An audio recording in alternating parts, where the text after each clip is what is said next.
Proverbs chapter 13 verse 3 says that when we guard our mouths, we protect our life, but when we open our lips, we invite our own ruin. See, God is basically saying, shut your mouth. Just kidding. But for real, how many times have you gotten offended by someone's words or actions and just spit out things that you didn't even know were in you? Just me? It's like the toothpaste analogy. Have you ever tried to put toothpaste back into the tube? Words are like that. They can't be put back once they come out.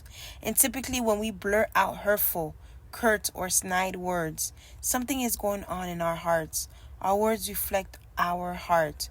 God says that whatever is going on in our hearts overflows through our mouth. Maybe it's unresolved anger, jealousy, or hurt. If that's simmering like a southern grandma's stew, it's going to boil up some bitter words. And bitter things don't ever taste good going down or coming back up. In order to release an offense, we have to go digging in our hearts to see what the root issue is. Yesterday, I asked you to think about a time that someone spoke an impactful word of encouragement to you. What if you had the reputation of always being that person to others? When you understand how to use your words to deliver God's freedom over others, you become that person. When you're intentional about how you live out the word of God through your spoken words, you become that person. When we start to seek God for his wisdom, then our perspective starts to change over what we're speaking into existence. If we are focused on doing all things for building up, then God will absolutely use that to transform our thoughts and hearts to align with his. Words that we once might have used to defend, block, or intentionally hurt others won't come as easy. And words that build up and point others to Jesus will.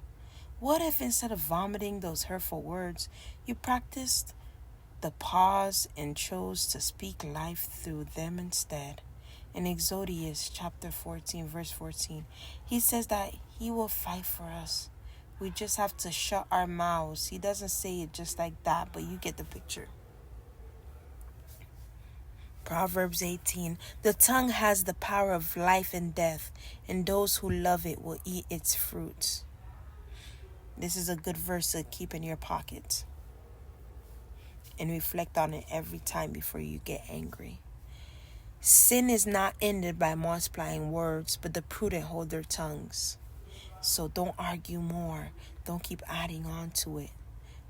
On the contrary, try to say as less as possible when you are mad. Evildoers are trapped by their sinful talk, and so the innocent escape trouble. Those who guard their lips preserve their lives, but those who speak rashly will come to ruin. Those who guard their mouths and their tongues keep themselves from calamity. So you keep yourself from trouble when you watch what you say. Above all else, guard your heart, for everything you do flows from it. And think about it, my friends. Whatever you're feeling, if you're feeling anger, what comes out of your mouth? Words of anger. If you're feeling hurt, what comes out of your mouth? Hurtful words. So guard your heart. A good man brings good things out of the good stored up in his heart. An evil man brings evil things out of the evil stored up in his heart. For the mouth speaks what the heart is full of. And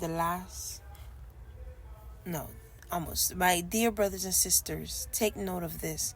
Everyone should be quick to listen, slow to speak, and slow to become angry. If I were you, I would save all of these verses somewhere for when you are angry, you can refer back to them. And especially this one. Everyone should be quick to listen, slow to speak, and slow to become angry.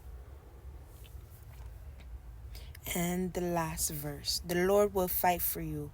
You need only to be still. So don't take matters into your own hands. God will take over the fight. Let him fight for you. Glory be to God. Glory be to God. Glory be to God. And thank you to the Son of God, Jesus Christ.